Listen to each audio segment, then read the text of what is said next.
Então, seja bem-vindo de volta às nossas aulas de período intertestamentário aqui da Escola Charles Spurgeon Online. Nós estamos na segunda parte da nossa aula sobre instituições, grupos e movimentos judaicos. Na verdade, no nosso curso, nós estamos na 8ª aula, mas nesse assunto nós estamos na segunda parte. Você deve lembrar que até então nós estávamos tratando sobre a questão histórica. Então, na aula passada, nós começamos a falar sobre essas instituições e grupos e movimentos. Por exemplo, falamos na última aula sobre os fariseus e saduceus. Hoje nós vamos continuar falando sobre esses movimentos e como eles têm uma relevância grande para a nossa interpretação do Novo Testamento, por eles a gente perceber como se formaram esses grupos dentro do período intertestamentário. Então, que Deus nos abençoe, nos dê graça para essa aula. Agora nós vamos falar especificamente sobre o grupo dos essênios, que também é conhecido como a comunidade dos manuscritos lá do Mar Morto. Quando a gente ouve sobre Qumran, por exemplo, você nos seus estudos aí de teologia, muito provavelmente você já ouviu esse nome, os manuscritos de Qumran ou os manuscritos do Mar Morto. E as pessoas falam tanto sobre isso, mas a gente precisa entender o que significa de fato o que é Qumran, o que são os manuscritos do Mar Morto, né? E o que os essênios têm a ver com tudo isso. Bom, quem eram os essênios? Ou que comunidade era essa? Eles eram um grupo sacerdotal sectário, então isso é bom a gente lembrar. Eles tinham um formato tipo uma seita que se retirou para o deserto para estudar a lei e ali se preparar para a vinda do Senhor. Então eles entendiam que o Senhor estava voltando, que o Messias, o Senhor haveria de chegar. Então eles se retiraram para uma comunidade afastada, bem no deserto, e nisso eles estavam ali simplesmente esperando o Senhor voltar. E viviam nessa comunidade com leis muito austeras, ou seja, eles viviam de uma forma muito ascética, muito separada do restante do mundo e tentando buscar práticas de purificação e tudo isso. A comunidade central, ela ficava ali em Qumran, ela foi estabelecida por volta de 130 a.C., sob a liderança de alguém chamado Mestre da Justiça. A gente fala assim sobre o Mestre da Justiça porque ele é citado várias vezes quando se fala quando se lê nos manuscritos de Qumran. Contudo, nem todos os essênios viviam em Qumran. É bom a gente lembrar disso. A gente não pode simplesmente equiparar a ideia de que essênio é igual a Qumran, no sentido de que todo essênio vivia em Qumran. Não, eles tinham outras comunidades. A que nós temos mais conhecimento é a comunidade de Qumran. Outras fontes se referem aos essênios também em outros campos e vilas, outros lugares ali daquela região. A partir da conclusão de que os essênios foram quem escreveram os rolos descobertos em Qumran lá em 1948, a maior parte do que se sabe sobre eles vem dos rolos. Porque esses rolos foram encontrados, lá nesses rolos não tinham somente manuscritos da escritura, também havia manuscritos sobre como aquela comunidade vivia, sobre as regras daquela comunidade, regras para aceitação das pessoas, expulsão e tudo isso. Então, o quanto mais se sabe sobre os manuscritos, aí se sabe sobre os essênios. É dessa fonte de onde se sabe mais sobre a vida essênia. Quais eram os ensinos dos essênios? Primeiro, eles viviam comunitariamente, ou seja, eles viviam nessa comunidade em aliança com Deus e um com o outro. Eles entendiam que eles estavam ali para agradar a Deus e viviam nessa comunidade também para servir um ao outro. Eles mantinham uma pureza ética. Lembra que eu falei sobre eles serem ascéticos, né? E bem ritualística também. Eles buscavam essa pureza e não necessariamente como algo de uma purificação para se mostrar santo e tudo isso. Não, a gente tem que também ter um pouco de boa vontade quando a gente pensa sobre esses homens de Deus.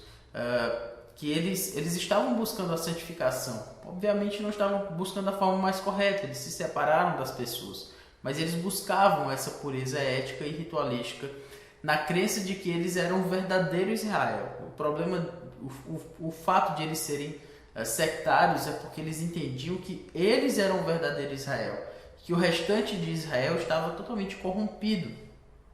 Então eles viviam o último estágio da história, como se eles entendessem que agora, escatologicamente, acabou ali com eles, o Senhor vai voltar, e então eles viviam sob essa luz. Eles criam que em breve Deus interviria decisivamente contra o mal que havia no mundo. Você tem que pensar da perspectiva do judeu. Eles tinham uma terra, eles tinham um templo, eles tinham um reinado, eles tinham tudo nas mãos. Até que os tempos foram passando, os exílios vieram, o povo de Israel foi se dispersando. Então eles viam o mundo de uma forma muito negativa, no sentido de que tinha acontecido muitas coisas ruins com os judeus. Então, nesse sentido, eles achavam que Deus haveria de intervir, ele estava para intervir em breve, eles estavam ali somente esperando isso acontecer.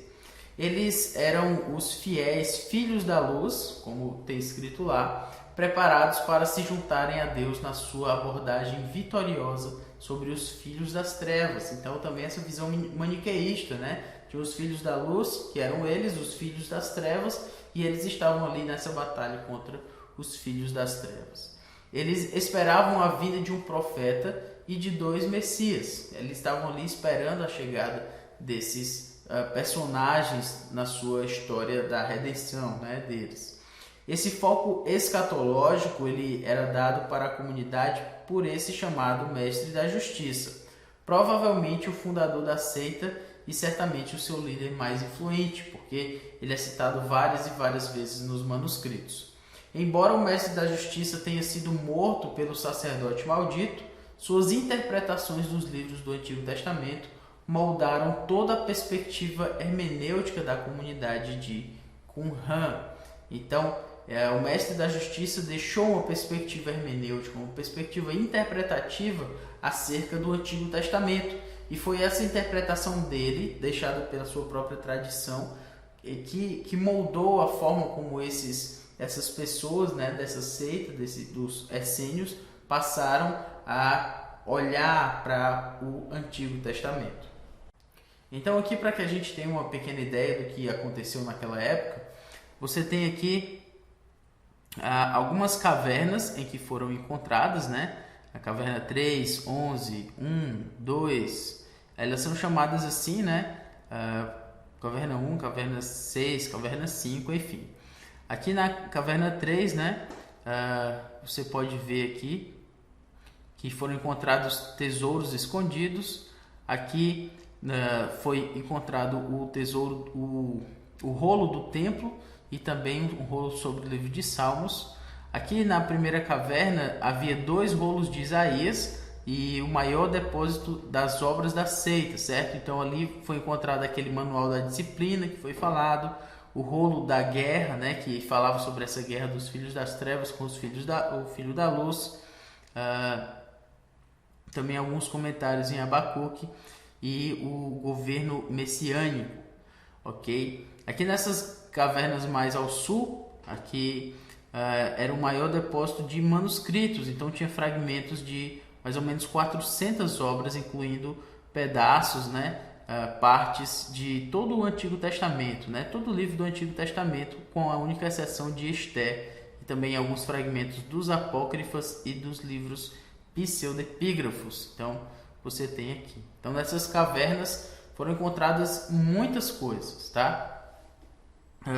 Então vendo aqui de uma perspectiva mais ampla, né? Você tem aqui o Mar Morto e aqui ao norte você percebe que foi o lugar onde muitas dessas cavernas foram encontradas, especificamente aqui nesse espaço aqui do mapa.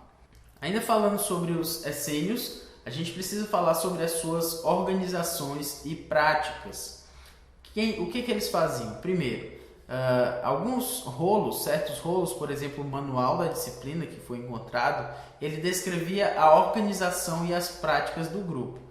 E nisso a gente tem que pensar, por exemplo, que era uma comunidade muito organizada, muito ritualística, muito nesse sentido, né, litúrgica, porque apesar de viverem naquela época, mas eles queriam seguir uma disciplina muito específica. Então eles escreviam livros, né, um manual de disciplina para aquela comunidade. Então perceba que realmente eles tinham uma organização, né, uma corporação, vamos dizer assim, bem específica.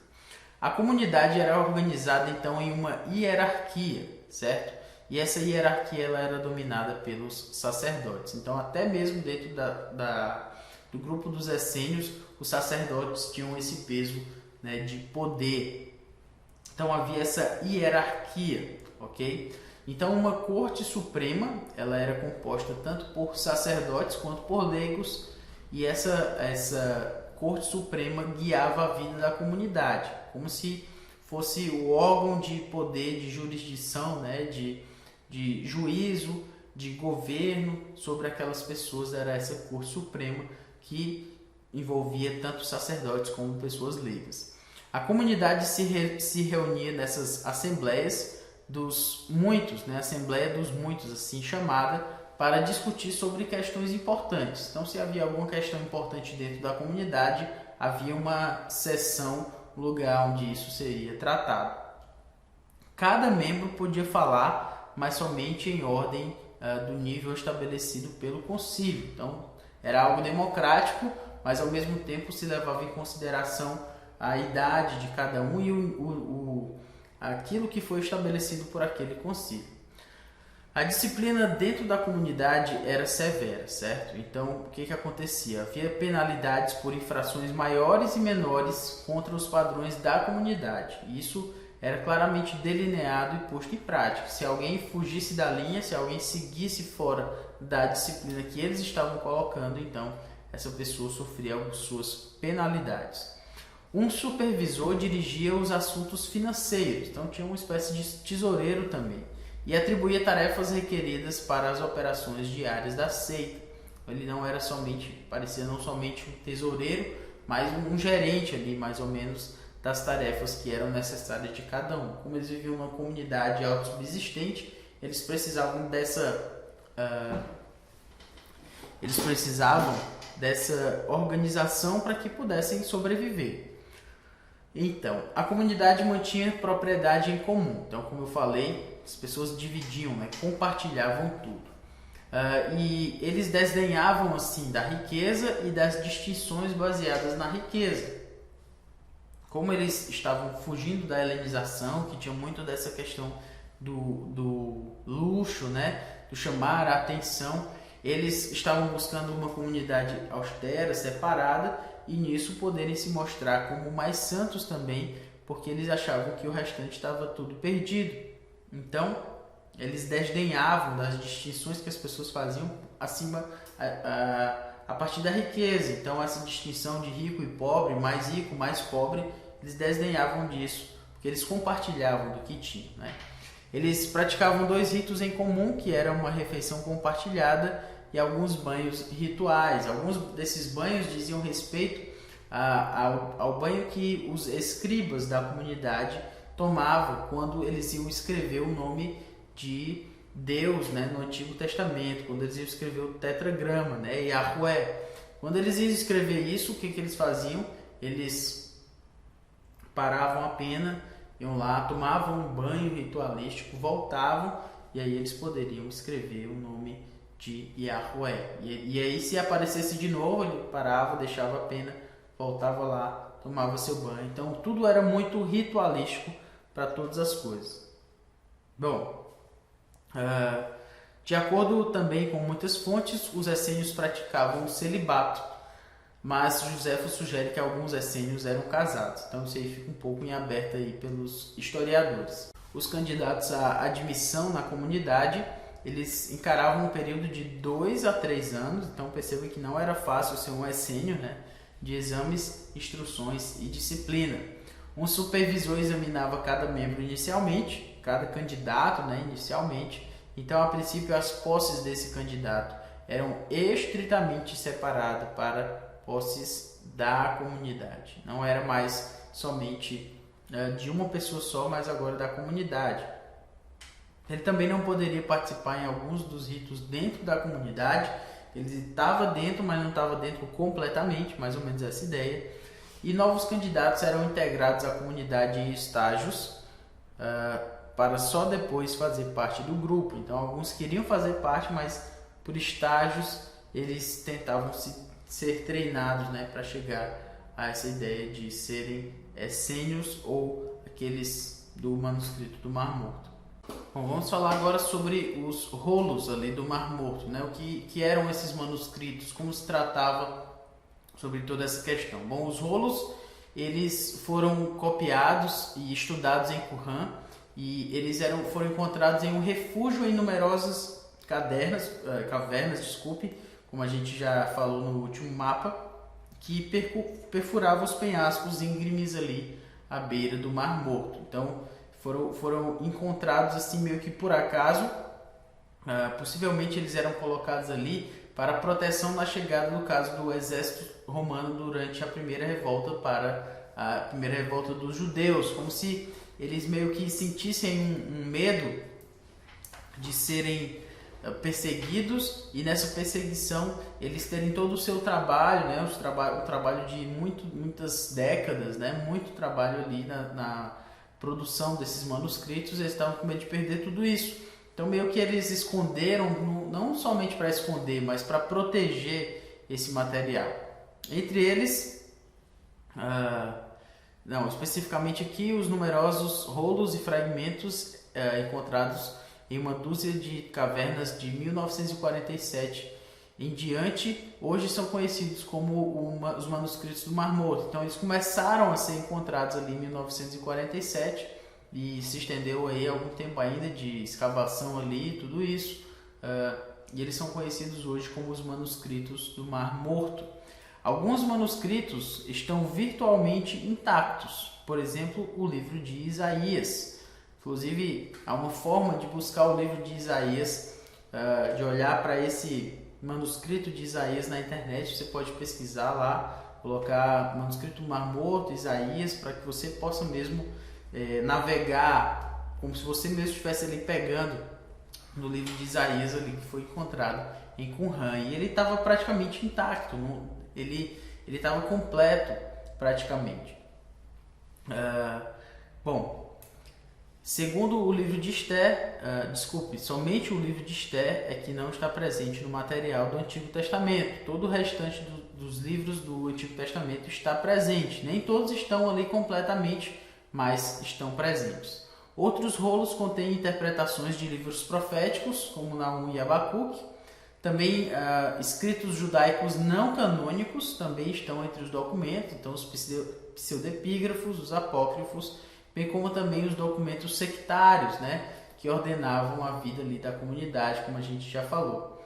Esses rolos trazem um tesouro para a erudição bíblica e realmente, né, que ainda está para ser completamente explorado.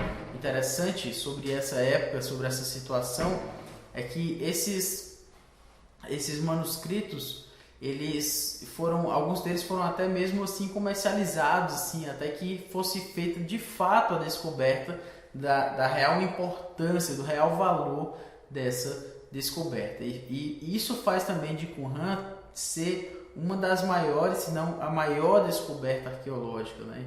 Que traz falibilidade, aliás, mostra a infalibilidade da escritura, mostra a preservação da escritura, porque você percebe ali como a palavra de Deus foi preservada durante anos. E depois encontrado o manuscrito de Isaías, se você pega e compara esse manuscrito de Isaías com os manuscritos que as pessoas tinham em mãos, o manuscrito de Qumran, ele é um dos mais antigos e ele está bem semelhante ali com os outros manuscritos de Isaías, do qual se tira como fonte. Então é um tesouro riquíssimo. Qumran ainda tem muito para ser explorado dentro desses materiais, mas só para que a gente tenha uma ideia geral do que aconteceu ali. Então vamos falar agora sobre os zelotes. as datas de existência ali, algumas possibilidades em que em que se pode ter surgido os zelotes. Primeiro, pode ter sido ali uma das possibilidades é durante o reinado de Herodes o Grande, cerca de 37 a.C. Uma outra possibilidade é que eles surgiram durante a revolta ali contra Roma em 6 depois de Cristo. Ou outra possibilidade é que eles remontam os Hassidim, aqueles separados sobre os quais nós falamos na última aula, ou aos Macabeus, cerca de 168 a.C., e também o seu desaparecimento certo ocorreu ali por volta de 70 a 73 depois de Cristo, com a conquista romana sobre Jerusalém. O nome dos zelotes vem à sua ideia de zelo religioso, por eles serem zelosos da sua própria religião. Então era um zelo extremo, extremado, e por isso eles eram assim conhecidos. A origem, de acordo com Joséfo, os zelotes iniciaram com Judas Galileu, filho de Ezequias, que liderou uma revolta em 6 depois de Cristo por conta de um censo feito com propósitos tributários, com propósito de arrecadação de impostos.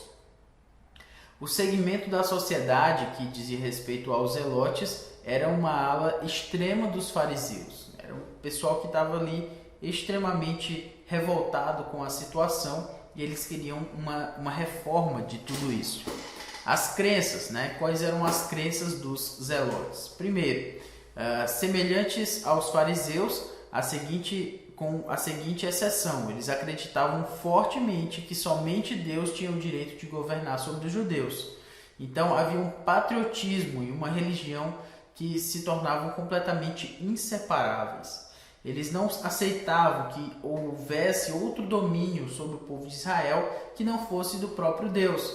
Então, na ideia deles, o povo de Israel ser dominado pelos romanos, pelos gregos, pelos babilônicos, não, isso é um absurdo. Na verdade, o povo judeu deveria se revoltar para buscar o seu próprio domínio.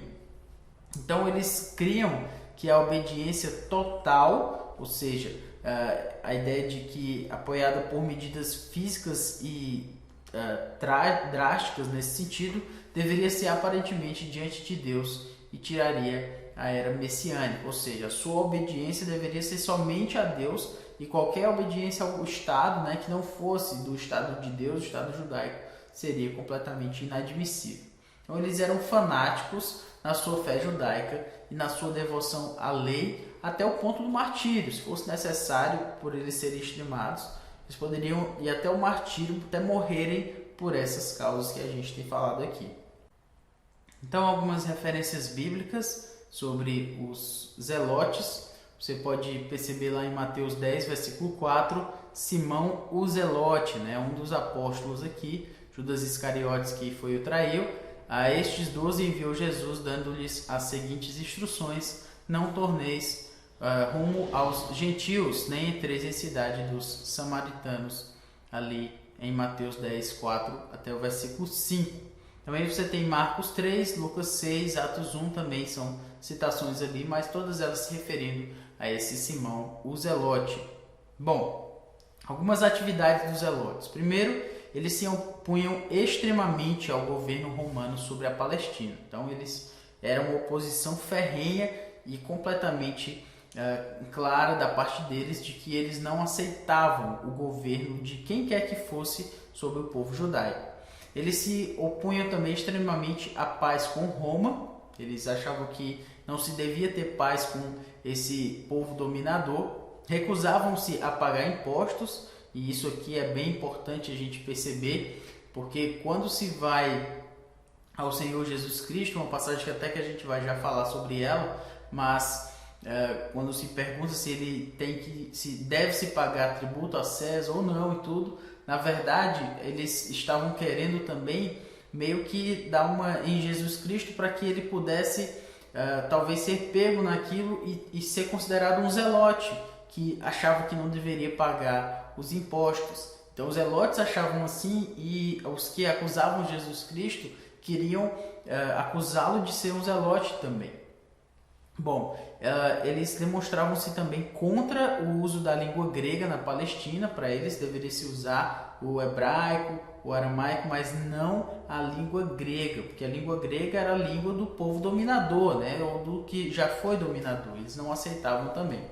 Eles se engajavam num terrorismo contra Roma, então eles tinham algumas atividades terroristas mesmo, assim, né?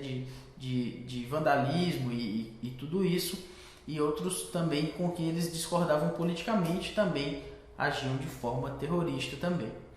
Sicaria ou assassinos, né, eram um grupo zelote extremista que cometia atos de terrorismo contra Roma.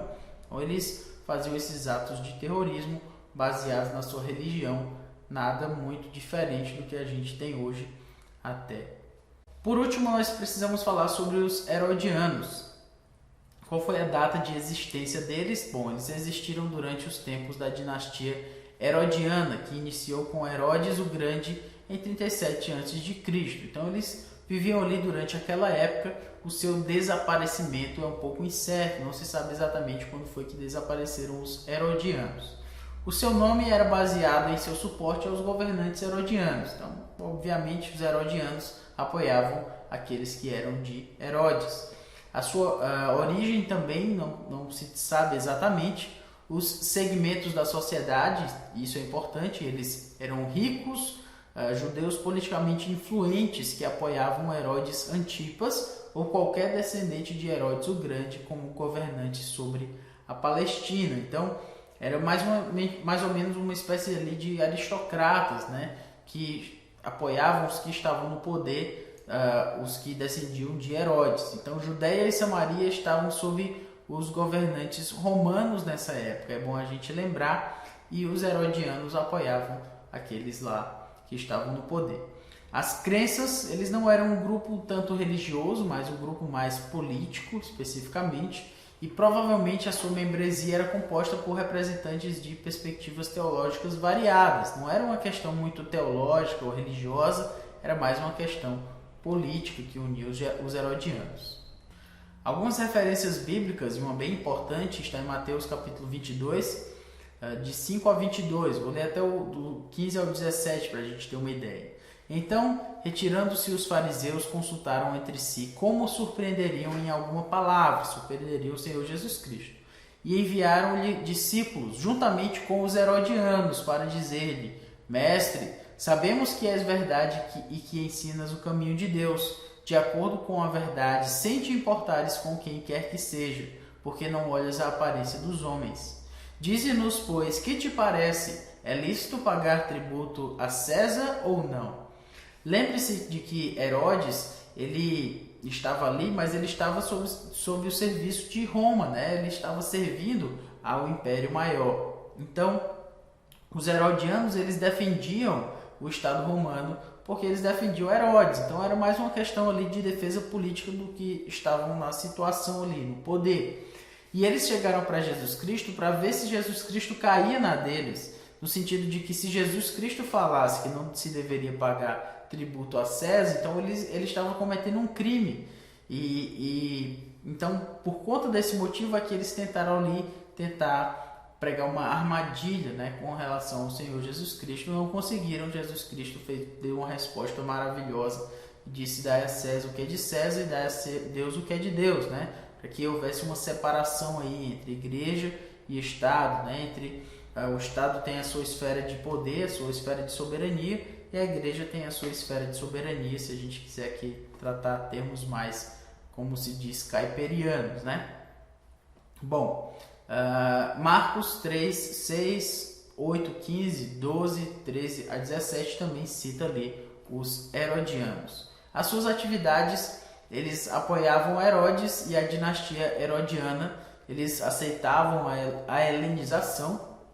Obviamente, a helenização era aquela influência grega que estava ali naqueles, embora fosse sob domínio romano, mas a helenização continuava e eles estavam ali apoiando, eles aceitavam isso. E eles também, obviamente, aceitavam o governo estrangeiro. Então, se a gente quiser colocar aqui num contínuo aqui, a gente vai ter no espectro, de um lado, os zelotes, que eram completamente opostos ao Império Romano, né, a uma dominação que não fosse judaica do povo judeu, e do outro lado os herodianos, que era um povo que estava completamente a favor ali desse governo, porque também tinham suas vantagens políticas nisso tudo. No meio aí haveria os fariseus e saduceus, talvez os saduceus um pouco mais inclinados também aos herodianos, um pouco mais inclinados à aristocracia, os fariseus um pouco mais inclinados aos zelotes, né? Também eles aceitavam, mas não aceitavam tão bem assim o domínio romano. Então, enfim, para que a gente tivesse uma ideia aqui desses outros povos, desses outros movimentos, e a gente pudesse ter uma clareza sobre qual é o significado deles no Novo Testamento. Então, que Deus nos abençoe, espero que você tenha gostado dessa aula, que Ele tenha nos ensinado e que isso faça diferença realmente quando a gente olhar para as páginas do Novo Testamento agora e perceber qual é a origem, o que eles fazem de diferença, esses grupos, para a nossa interpretação. Então, até a próxima aula.